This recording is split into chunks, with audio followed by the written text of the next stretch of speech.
Everyone thought Leonard Briggs was just a quiet old man who liked to shoot on Tuesdays, until a Navy SEAL recruit noticed a faded tattoo on his arm and uncovered a story buried for 50 years.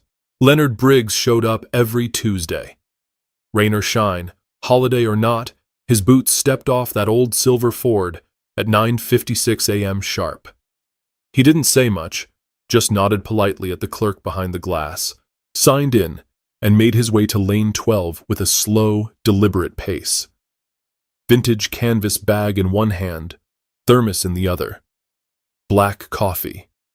Always black. The Delano Gun Club wasn't the kind of place where people came to make small talk. Most were off-duty officers, ex-military, weekend warriors, or dads teaching their sons how to shoot. And then there was Leonard, thin-framed, wire-rimmed glasses, gray flat cap pulled low over his brow. He didn't fit any category, and yet nobody questioned his presence. He hit his mark, every single time. Most folks figured he was just another retiree with too much time and not enough family. Maybe a veteran. Maybe just a hobbyist. He was polite, consistent, and alone. That was all anyone really knew, until Logan Ferris walked in. Logan was home from Coronado, where he'd been grinding through BUD/S, the brutal Navy SEAL selection course. His hands were still blistered from cold water swims. His frame lean and sharp from days without rest. But he had that unmistakable bounce of someone who'd made it past Hell Week. He wasn't cocky, just young and proud. He came with his older cousin Cole, a Bakersfield cop. They took lanes 10 and 11. Logan started to set up when he noticed the man in lane 12. There was something off. Not in a bad way, just different. Leonard's stance was textbook perfect. Feet firm, elbow tucked, exhale timed just right. The shots echoed like punctuation marks. Pop, pop, pop. All center mass. Logan couldn't help but glance over now and then. "You see the way he holds that?" Logan said, nudging Cole. "That's not casual." Cole didn't even look. "Old man's been coming here longer than I've had this badge. Just likes to shoot. Never talks." But Logan kept watching, and when Leonard peeled off his jacket and rolled up his sleeves, that's when it happened. Right there, on the inside of his forearm, barely visible, worn and faded, was a tattoo. Not a big one, just numbers. 6 digits, aligned perfectly. Above it, a tiny dagger with wings etched in a way only someone military would recognize. Logan stepped out of his lane. "Sir? Sorry to bother you, but that ink. You wouldn't happen to know what unit that comes from, would you?" Leonard didn't look surprised. Didn't even turn fully to face him. Just kept his eyes on the target and let out a slow, measured breath. "Haven't been asked that in a long time." Logan stood still, waiting. Leonard finally looked at him. His eyes were tired but sharp, like he was seeing through the young man in front of him, not sizing him up, just remembering something that had been buried for decades. "You a SEAL?" Leonard asked. "Trying to be, sir. Just finished Phase 1. Leonard nodded once. "Then you know better than to ask questions you might not be ready to hear answers to." Logan smiled politely, but the message hit deeper than he expected. It wasn't a warning. It was an invitation. Or a test. Before Logan could say more, Leonard turned back to his target, adjusted his stance, and squeezed off 3 more shots, all dead center. But now Logan wasn't the only one watching.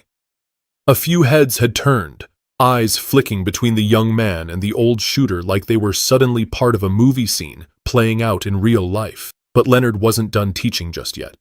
Logan didn't go back to his lane right away. He lingered just behind Leonard, eyes flicking between the tattoo and the man who wore it like a scar too old to talk about. There was something about those numbers. Military, sure, but more than that. They weren't commemorative. They were classified. He waited for Leonard to reload before speaking again. "I've only seen that marking once," Logan said quietly. "Instructor Ramos had it. Wouldn't talk about it either." Leonard set his pistol down with care. "Ramos still got that limp?" Logan blinked. "Yeah. Shrapnel. Wait, you knew him?" Leonard gave a slow half smile. "We were kids together. Ramos never could duck fast enough. That cracked something open." Logan stepped closer. Leonard reached for his thermos, twisted the lid, and took a sip. You got any family in the service? My dad was Navy, passed when I was 11. My uncle's a cop, most of the rest are teachers. Leonard nodded, then tapped the bench beside him. You can sit, I'm not going anywhere fast. Logan lowered himself down. For a few moments, they just watched the other shooters down the line, brass clinking on concrete. Distant claps of thunder from ARs and 12 gauges. Then Leonard leaned forward slightly, voice low. That tattoo wasn't part of anything official. Not at first.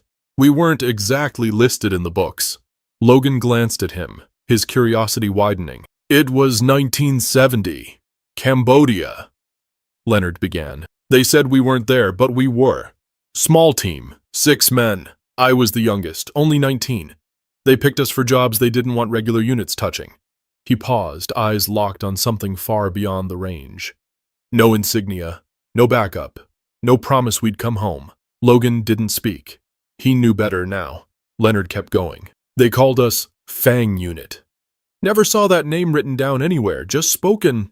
We went places most soldiers didn't know existed. Jungle was alive. Moved when it wanted. And every mission, we were expendable. Logan shifted in his seat. But that tattoo, it's not just a marker, right?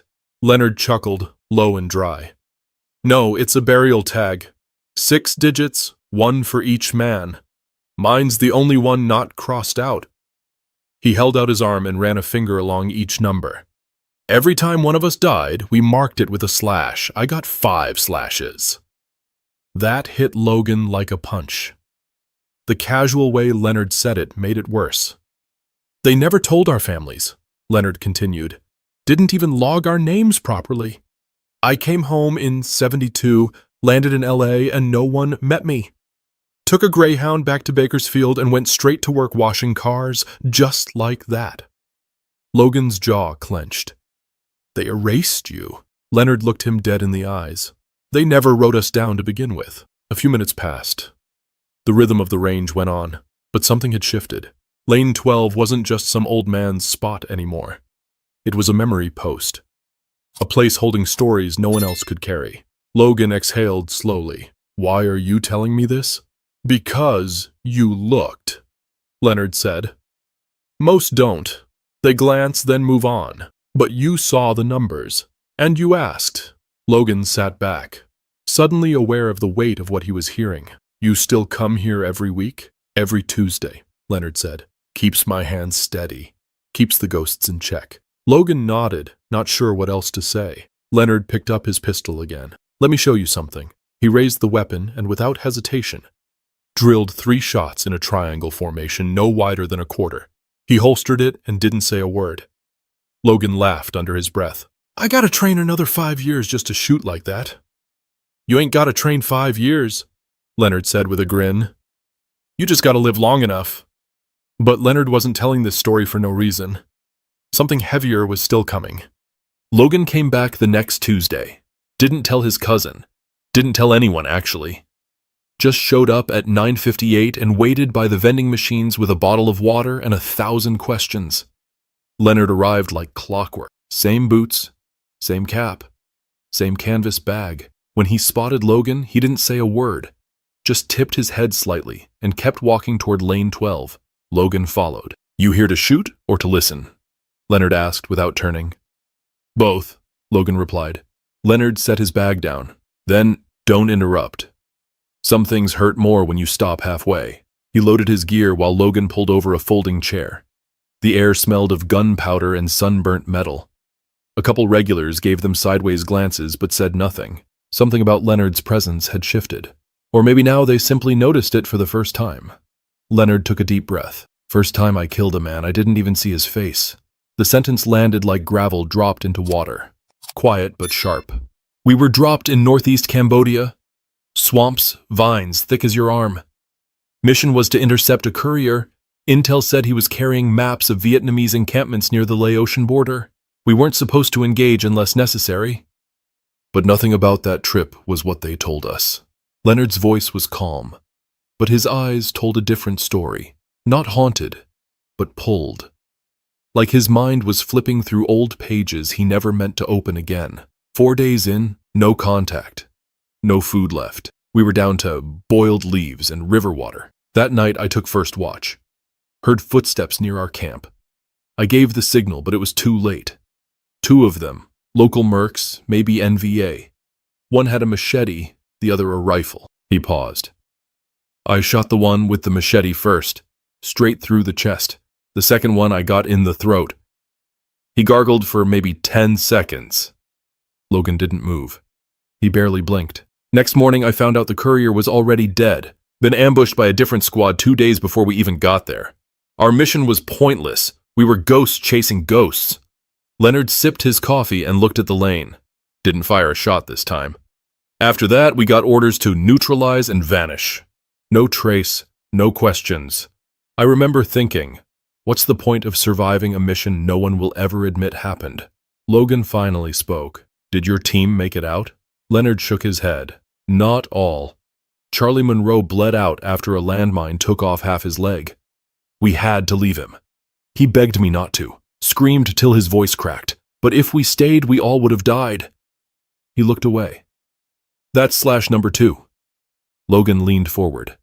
You remember their names, all of them. Every last one, Leonard said. Charlie, Darnell, Vito, Reyes, and Marcus Lee. We were 6. We became 1. The way he said it made Logan's stomach twist.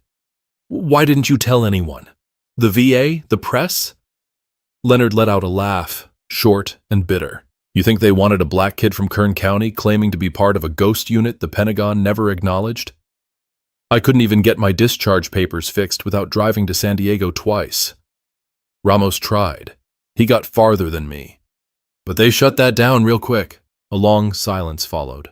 Logan stared at the floor. That's messed up. That's history, Leonard replied. Not the kind they put in textbooks, but the kind that builds bones under the dirt. He finally picked up his pistol, aimed at the target, and squeezed the trigger. 1 shot. Direct center. Logan stood up. You ever think about writing it down? I mean, somebody should. Leonard didn't look at him. I did.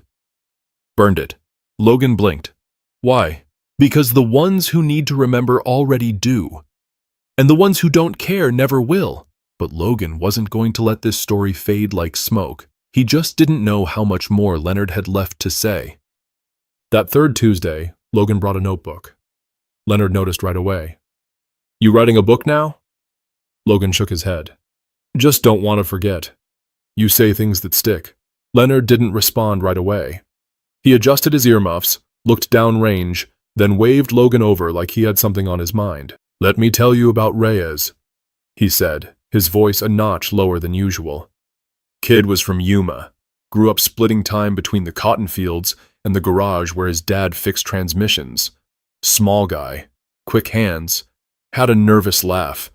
He got assigned to us straight out of Fort Benning. Leonard took aim, fired once, and exhaled slowly. He kept a rosary in his sock. Said it kept him grounded. That, and humming old Marvin Gaye tunes when we were hiking deep jungle. Annoyed the hell out of Monroe, but it kept us sane. Logan cracked a smile. Sounds like he was the heart of the team. He was, Leonard said, and he didn't deserve what happened. Logan sat up straighter. Leonard's face changed. Less memory, more weight. We were halfway through a recon mission near the Vietnamese border. Heard intel about a weapons stash buried near an old temple. Locals stayed away from it, called it cursed. We laughed it off. Leonard paused to take a sip of coffee. His hands, though steady, had tension now, like something he couldn't quite unclench. Reyes triggered a booby trap, hidden wire, crude grenade buried in the ground. Blew both his legs clean off. Leonard's jaw tensed. He didn't die right away. It took 6 hours. Logan swallowed hard. What did you do? Leonard's voice cracked just slightly. I stayed with him. Held him down while he screamed, sang to him. I don't even sing, but I sang every Marvin Gaye lyric I could remember. There was silence between them for a moment. Then Leonard spoke again. He bled through the dirt so fast it turned black. I remember thinking how the ground looked like it was swallowing him. Logan didn't speak. He couldn't. That's slash number 4, Leonard said quietly. After that mission, I stopped humming. Stopped praying too, if I'm being honest. Leonard holstered his pistol and looked at Logan directly. We weren't just soldiers. We were shadows. We did things that people in clean clothes and nice desks would never understand. And when we came back, if we came back, those same people made sure to look the other way. Logan clenched his notebook. But you did what no one else would. Leonard shook his head. We did what they wouldn't admit needing. He stood for a moment, stretching his back. You know, my mother never knew what I really did.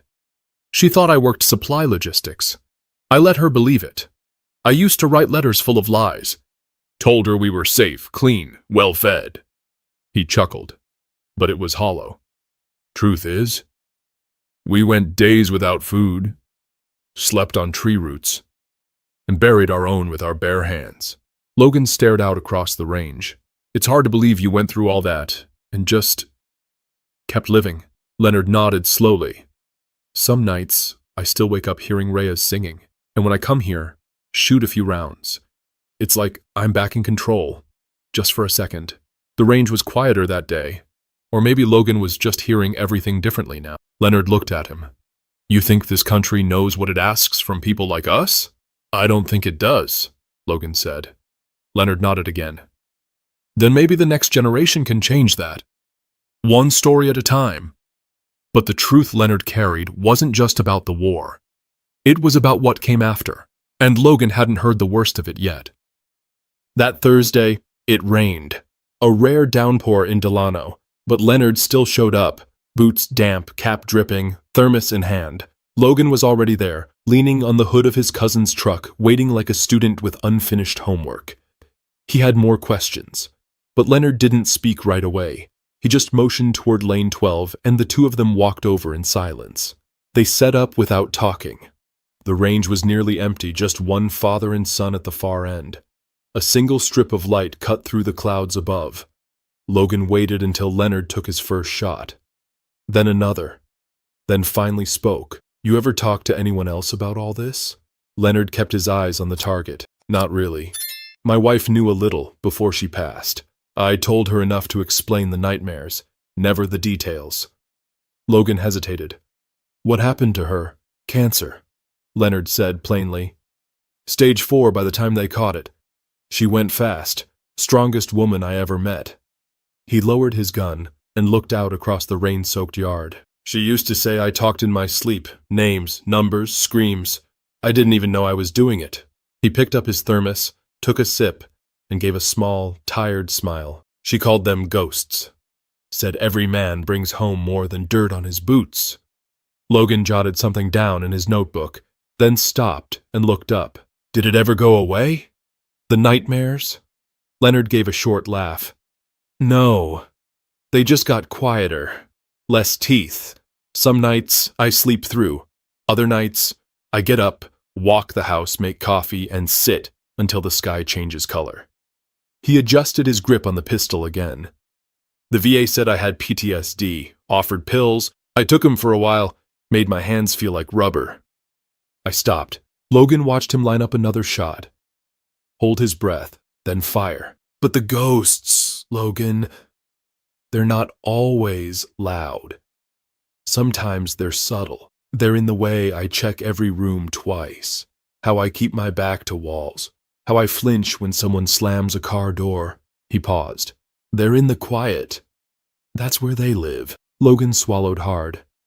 And the tattoo? Leonard looked at it again, as if seeing it fresh for the first time. That tattoo is the only grave they got. Charlie, Reyes, Vito, Monroe, Marcus Lee. I can't visit a headstone. Can't bring flowers. So I carry them here. He tapped his forearm. One line for each of them. Every year I don't talk about them, the line gets deeper. Logan's throat tightened. You ever think about telling their families? Leonard sighed. I tried once. Tracked down Reyes's sister in Tucson. Wrote a letter. Spent 2 weeks on it. But when I was ready to send it, I couldn't. What would I say? that I watched her brother die on the floor of a jungle no one's allowed to admit we were in. He shook his head. Truth without context just sounds like noise, and the world's already loud enough. They stood there for a long minute, the kind that stretches between generations. Logan finally asked, "So why come here? Why keep shooting?" Leonard holstered the pistol slowly. "Because when I'm here, I don't have to pretend. Every shot is an echo I can control. Every round is a memory that doesn't own me." He picked up his thermos, took one final sip, then turned to Logan. "You said you wanted to be a SEAL. You ready to come back broken?" Logan didn't blink. "I don't want to break, but if I do, I want to break for something that matters." Leonard stared at him for a long second. Then, for the first time since they met, he offered his hand. Logan took it. It was firm, steady, calloused, alive. But it was what happened next week at the range that would show Logan just how sharp Leonard's edge still was, and that the ghosts weren't the only thing watching. The following Tuesday, Leonard arrived a little later than usual, 9:59, enough to throw Logan off. He was pacing near the office window, thinking maybe the old man had finally skipped a day. But Leonard showed, calm as always, wiping rain from his cap like it didn't matter. He didn't speak as he signed in, but something was different. Logan noticed it right away. Leonard's posture was tighter, his jaw set in a way it hadn't been before. "Everything all right?" Logan asked. Leonard gave a slow nod. "Didn't sleep much." Logan didn't press. They walked to lane 12 together. The place was busier than usual. A group of 4 guys in matching jackets, mid-30s, bulky, loud, had taken up lanes 8 through 11, talking trash, laughing hard, snapping pics. Nothing unusual, until they started watching Leonard. One of them elbowed the guy next to him. "Yo, that old dude can barely lift his gun!" Logan froze mid-step. Leonard heard it. Didn't flinch. Just placed his bag on the bench and began unloading the pistol. Another voice chimed in. "Hey, Grandpa, you sure you're supposed to be here?" Leonard didn't respond. Just calmly loaded his magazine, slid it into place, and chambered around. His focus stayed locked on the paper target. Logan turned. "Hey, back off." The tallest of the group smirked. "Relax, SEAL boy. We're just messing around." "Yeah?"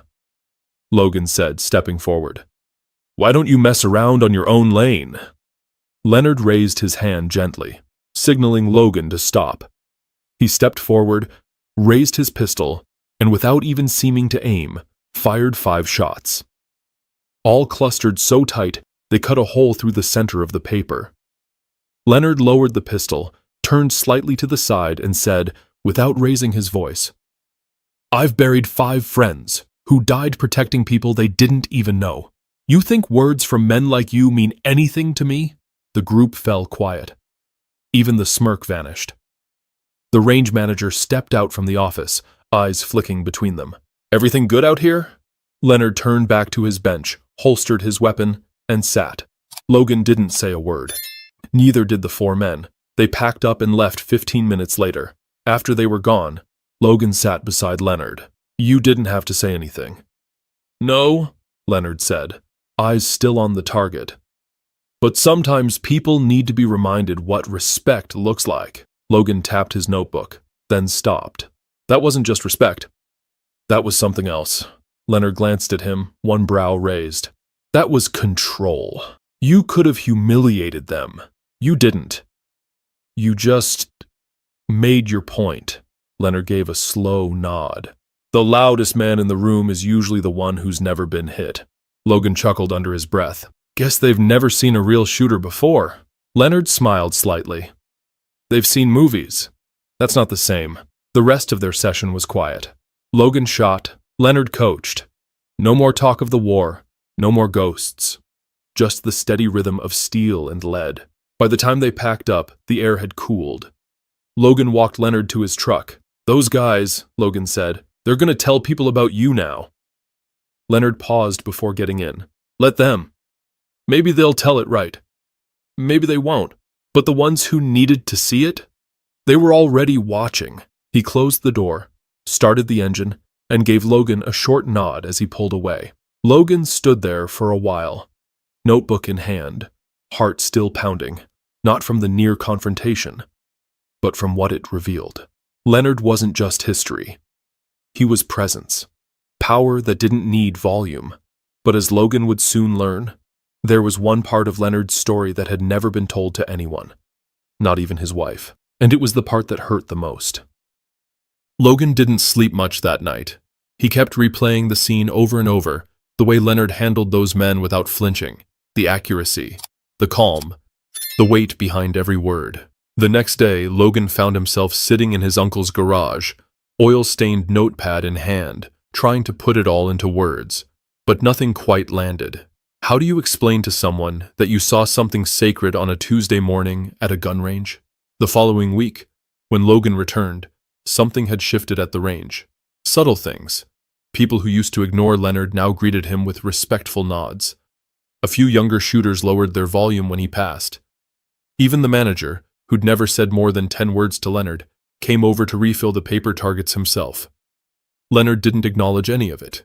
He just went about his routine. But Logan noticed. Everyone had. "You changed the room," Logan said as they sat on the bench after an hour of shooting.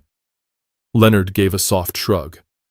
"They just saw what they'd been pretending not to." Logan leaned forward. "You ever feel like maybe the fight was worth it, after all? That people are starting to get it now?" Leonard's expression didn't change much. He just looked down at his hands, calloused and strong even in old age. "I fought because I was told it would matter. That if we proved ourselves, we'd be remembered the same as anyone else. But memory's a tricky thing, Logan. People don't remember what makes them uncomfortable." He paused, looked out across the range. "But they remember fear. And they remember courage. Sometimes, that's enough." Logan thought about that. "It's not just about medals, is it?" Leonard gave him a look. "Medals. I've got 2 bronze stars in a drawer next to expired light bulbs.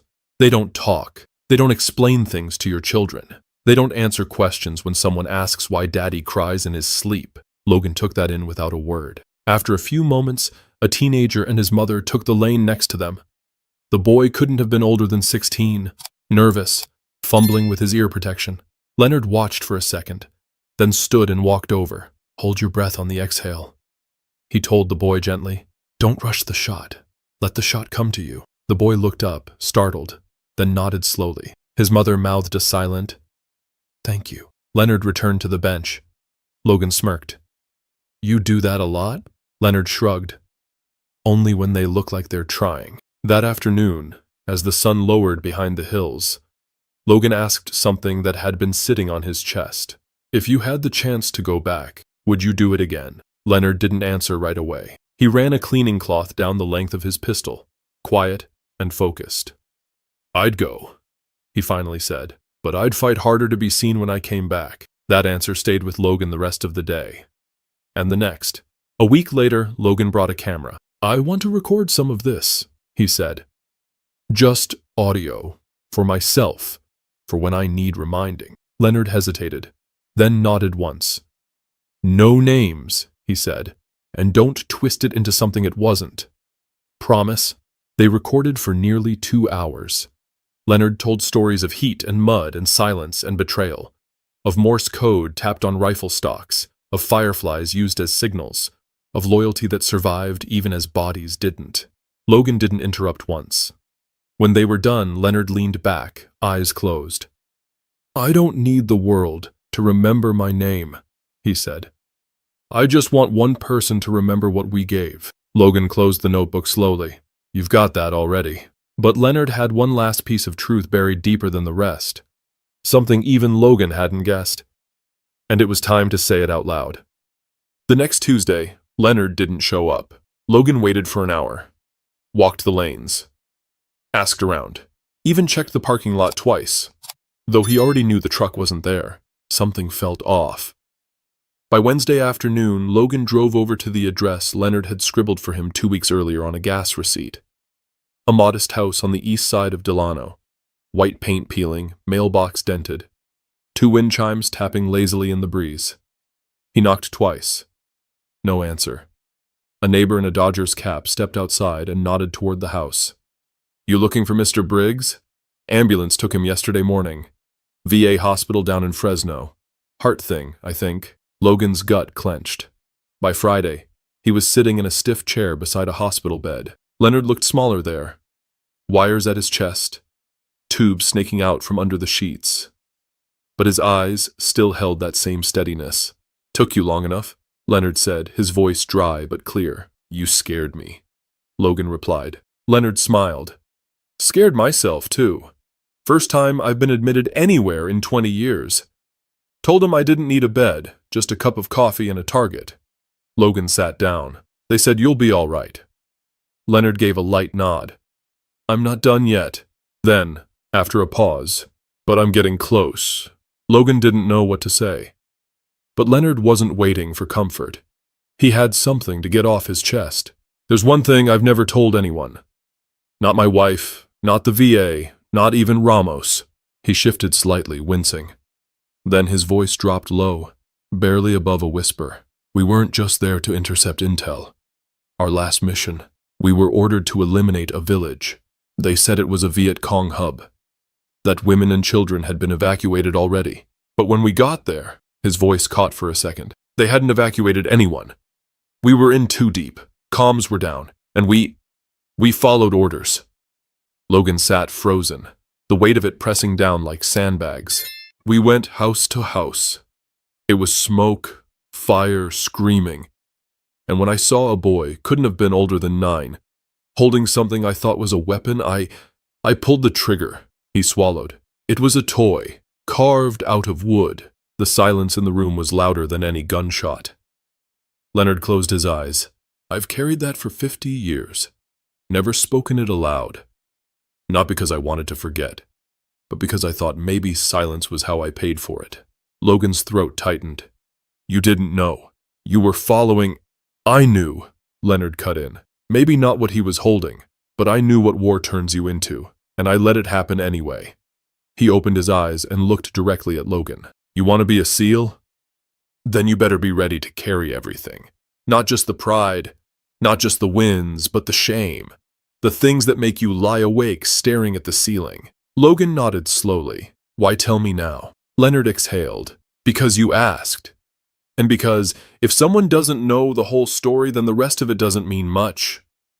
They sat there for a long time.